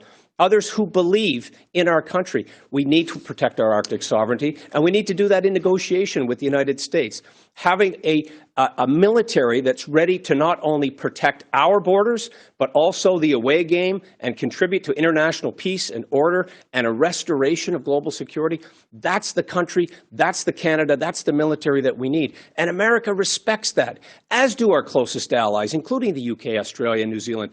Having sat at those NATO tables as minister and having traveled as foreign minister, seeing how other countries respect Canada and turn to Canada and look to us, and having that diminished under Justin Trudeau was one of the saddest things that we've experienced in the last 5 years. We're no longer seen as that trusted, reliable ally, and that's why we need to get back to building our military capability and protecting our own sovereignty first. Mr. Sloan. Thank you. You know, I agree with what you're saying, Peter, and I like the CANZUC proposal. I think it's good. But I think we have to remember that our primary ally, our closest ally, should be the United States. And the other countries that you mentioned, they're great, but the closeness, the historical ties that we share have to be prioritized for us. And with the United States as our good friend, as they have always been, there is nothing that we cannot accomplish. I agree with expanding our trade to these other countries, but it cannot be at the expense of having the best relationship with the United States that we have had in many decades. Dr. Lewis is next. Okay. I'm very concerned because I hear that Mr. MacKay and Mr. O'Toole, they're talking about NATO and they've committed to 2% spending and making sure that they meet that commitment. But while they were both in the defense positions for our government, that they never reached that spending level. And I'm curious as to why. The recession of 08-09 is essentially the answer. Well, we have COVID now. We have much greater problems in the recession of 2009. So why should Canadians believe that promise? Well, it's going to move over time in that direction as our economy grows, as we're able to enable the investments that are required. We made great steps, Dr. Lewis, with great respect, to reach that potential. And in fact, we had made that commitment as a government fully at the meetings in NATO in the UK. We were able to do so because countries believed in us. But yes, the United States is asking us to do so, and we need to see that more collaborative approach in working with our NATO allies to get there and encouraging others to do the same. But we're going in the exact opposite direction right now under Justin Trudeau. Mr. O'Toole. I often say that someone should tell Justin Trudeau that Vimy Ridge was not a peacekeeping operation for the United Nations. We've always stood up for values and our allies from our earliest days as a country. That's why when I was in Washington laying a wreath at the tomb of the unknown soldier, they were expressing their condolences for the recent killing at that time of Nathan Cirillo. Those binds between our countries are important, and they are a way to repair the relationship damaged by Justin Trudeau. In Arlington, there was a cross erected for Americans that died serving with Canadian units in World War I. Those bonds are very important, and we need to use our deep personal, historic, trade, and security relations to not only improve relations, trade, and relations in North America, we need to do this around the world to realign trade and other institutions that have been gamed by bad actors, as I said, and make sure that the free countries of the world set the rules of the game. We don't let bad actors. I'm really concerned about you opening up the TPP to have discussions with Australia and New Zealand. I'm concerned about that on our supply management chain. The TPP is already finished, so those elements would not be looked at in CANZAC. That's the only element that we have not dealt with, though. We have not negotiated the supply management, Mr. It's O'Toole. about allowing students to study there and then work there for a number of years, and vice versa. We should show that close allies, democracies, free countries do more together. But it's about committing to our agriculture sector that we won't make other concessions. Closest that allies we will compensate for those concessions if they do occur. And if there is new free trade agreements, we need to make those type of priorities and commitments to our supply managed system. Thank you very much, candidate. That concludes the debate portion of tonight's event. Thank you very much. It was very spirited and very well managed as well. Before I ask the candidates to provide their closing remarks, I want to acknowledge that earlier this evening I made a flippant remark in response to a candidate which singled out a specific candidate, and I wanted to apologize to the candidate for doing so. With that, Mr. O'Toole, you have 90 seconds for your closing remarks. Friends, I'm running because I believe in this party. I'm running because I believe that whether you're a fiscal or a social conservative, a libertarian or a defense hawk, whether you've been in Canada 5 minutes or 50 years, whether you're LGBTQ, straight, young, or old, whether you worship on Saturdays, Sundays, every day, or not at all, you are an important part of this country, and there's a place for you in the Conservative Party of Canada. I will be a champion for the Conservative Party and fight back against those who try to define us. And as for the attacks on me, the Liberals will be even tougher on us, but I can take it. You can't scare me. I used to fly on Sea King helicopters. Conservatives have a choice to make. Either you believe that we can score on an empty net by acting more like Liberals, or you believe, like I do, that we can win when we unite every kind of conservative. We will win when we boldly confront the Liberals and offer a positive, principled, conservative alternative for our country. I'm asking for your support and for your help. I need your vote to take on and beat Justin Trudeau so we can get our country back on track and deliver a Canada built on liberty, respect, and opportunity. I'm Erin O'Toole, and I'm running to be the Prime Minister. Mr. MacKay, 90 seconds for your close. We are a great party that has done much of the heavy lifting over Canada's history. And today there is much to do to overcome COVID-19. When I co-founded the Conservative Party of Canada, we had lost 3 elections. We needed to be strong and united to win, and we did. I won 6 elections and served in cabinet for almost 10 years, where we built a stronger, safer, and more prosperous Canada, where the rule of law was protected, a government that responded to a global recession and returned the books to balance. Whether it was representing Canada abroad, supporting the troops, I never drifted from my rural roots. That's where I learned the values of hard work, being careful with the dollar, standing up for what's just, respecting those who keep our country safe and free, and helping those who are less fortunate. I have continued to serve charitable organizations during my time in the private sector. But we have seen a nation fall behind under the failed policies of Justin Trudeau. I believe we owe it to our children and to our grandchildren to leave a better Canada. And this happens when Conservatives unite and offer Canadians hope and a plan for the future, and we win together. I encourage you to visit my website, petermackay.ca, to read more about my vision, including the 8-point jobs plan for Canada. We have heard some good ideas tonight from all of the candidates, and we have a long road ahead of us. But I will build a team that is ready to beat Justin Trudeau in every part of Canada. I ask for your support. Please join me to build a better Canada. Thank you, Mr. MacKay. Mr. Sloan, you have 90 seconds. It is a privilege to be here tonight representing the grassroots of this great movement. We have two choices in facing the future of our party. The first is to water down our values and hope for electoral success. The other is to stand true to principle. The other candidates might agree with me so far, but there is a clear difference. I am the only candidate who will pull us out of the Paris Agreement. I am the only candidate who will defund the World Health Organization. I am the only candidate actively campaigning for free speech and parental sovereignty against the draconian bills C-16 and Bill C-8. I am the only candidate who would declare Antifa a terrorist group.